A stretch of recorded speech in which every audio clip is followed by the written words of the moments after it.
नमस्कार, आप देख रहे हैं डॉक्टर साहिब, आपके साथ मैं हूं मुस्कान। दर्शकों, आज के इस एपिसोड में बात करेंगे पोस्ट ट्रॉमेटिक स्ट्रेस डिसऑर्डर के बारे में।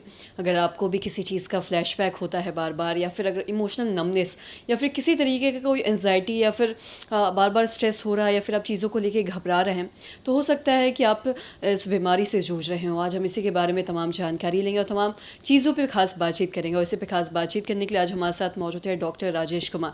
आपको बता दें कि बिहार के जाने माने साइकेट्रिस्ट है और साथ ही साथ ये हेड ऑफ सेक्रेटरी डिपार्टमेंट है और आईजीएमएस में कार्यरत है। सर नमस्कार, बहुत बहुत स्वागत है आपका। Thank you. सर, मैं आपसे जानना चाहूँगी, अगर हम बात करें पोस्ट ट्रॉमेटिक स्ट्रेस डिसऑर्डर के बारे में, तो कई बार ऐसा देखा जाता है, जो भी ये लोग होते हैं, जिन भी लोगों को ये बीमारी होती है, उन्हें अक्सर ऐसा फ्लैशबैक्स आता है पुरानी चीज़ों को लेके, स्ट्रेस या एंजाइटी रहता है, या फिर इमोशनल एक नमनेस रहता है। मैं आपसे जानना चाहूँगी, अगर ऐसा कुछ हो रहा है तो क्या ऐसे स्थिति में डॉक्टर से कंसल्ट करने की ज़रूरत है या नहीं, या देखिए, ये जो बीमारी है ना, पीटीएसडी कहते हैं इसको, पोस्ट ट्रॉमेटिक स्ट्रेस डिसऑर्डर। ये बीमारी अगर देखा जाए तो मैं थोड़ा सा बैकग्राउंड बता दूं, I will come to your point.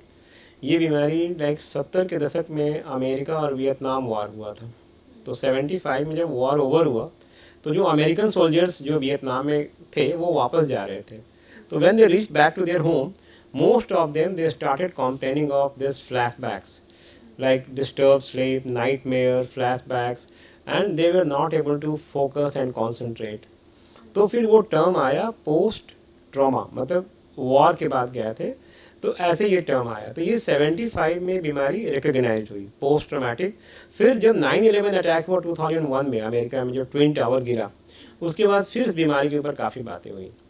ये एक ऐसी बीमारी है जिसमें एक कारण होना बहुत ज़रूरी है। सब बीमारियां जैसे डिप्रेशन, एंजाइटी, ओसीडी, बाइपोलर में ज़रूरी नहीं कि कोई कारण दिखे, लेकिन पोस्ट ट्रॉमेटिक स्ट्रेस डिसऑर्डर नाम से ही है कि there has to have a severe level of trauma. तो ट्रॉमा क्या कोई एक्सीडेंट या कुछ ऐसा भी हो सकता है? देखिए, सिंपल ट्रॉमा से नहीं बात बनती है इसमें। छोटे मोटे ट्रॉमा, जैसे कि हम एग्ज़ाम में फ़ेल कर गए, या फिर हमारा बच्चा फ़ेल हो गया, हमारे बच्चे को कोई बीमारी हो गई, तो छोटे मोटे जो स्ट्रेस होते हैं ना, they cannot qualify for that traumatic stress. तो देयर हैज़ टू बी, जैसे कि अर्थक्वेक आया, सुनामी आया, या you lost so many family member in accident, या कई बार लोगों के साथ ये भी हुआ था, कोविड के दौरान भी ये काफ़ी देखा गया जब लोगों ने अपने को खोया। तो the trauma has to be very severe to cause post traumatic stress disorder. तो एक चीज़ आपने बहुत अच्छी बोली, इमोशनल नंबिंग। इमोशनल नंबिंग का मतलब होता है कि व्यक्ति शून्य, भाव शून्य हो जाता है, वो कुछ एक्सप्रेस नहीं कर पाता है। जैसे ना कि हम शिथिल पड़ जाते हैं, हम पैरालाइज हो जाते हैं इमोशनली, साइकोलॉजिकली। और दूसरा कि ये बीमारी बहुत ही परेशान करती है शॉर्ट टर्म में, और कई बार ये बीमारियां बार बार रिकर भी करती हैं। जैसे कोई लाइफ में ट्रिगर हुआ, जैसे कि we have seen lot of cases जहाँ जैसे रेप सर्वाइवर्स होते हैं, चाहे गैंग रेप सर्वाइवर्स हैं, या जैसे बच्ची के साथ कुछ बुरा हुआ, जैसे बच्ची के साथ घर में किसी अपने ने कुछ किया, तो वो सब सारी चीज़ें भी पोस्ट ट्रॉमेटिक स्ट्रेस डिसऑर्डर करा सकती हैं।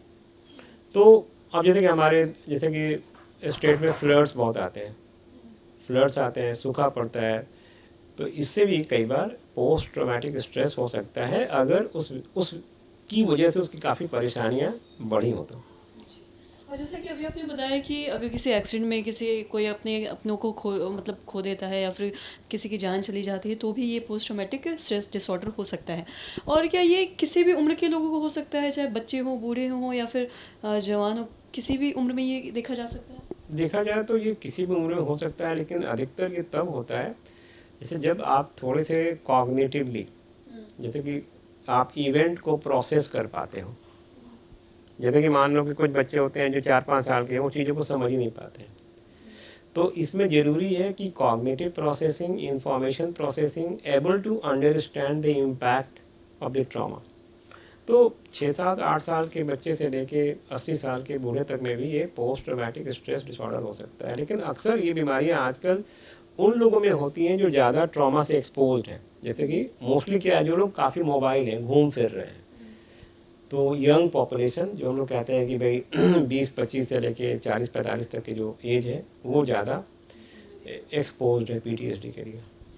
बहुत बहुत शुक्रिया सर ये तमाम जानकारी देने Thank के you. लिए। तो आशा करते हैं दर्शकों की जो तमाम जानकारी है आपके लिए लाभदायक रही हो। तो आज की इस वीडियो में इतना ही। अगर आपने अब तक हमारे चैनल को सब्सक्राइब नहीं किया तो तुरंत कर ले, साथ ही हमारे फेसबुक पेज को लाइक करें। वीडियो देखने के लिए आपका धन्यवाद।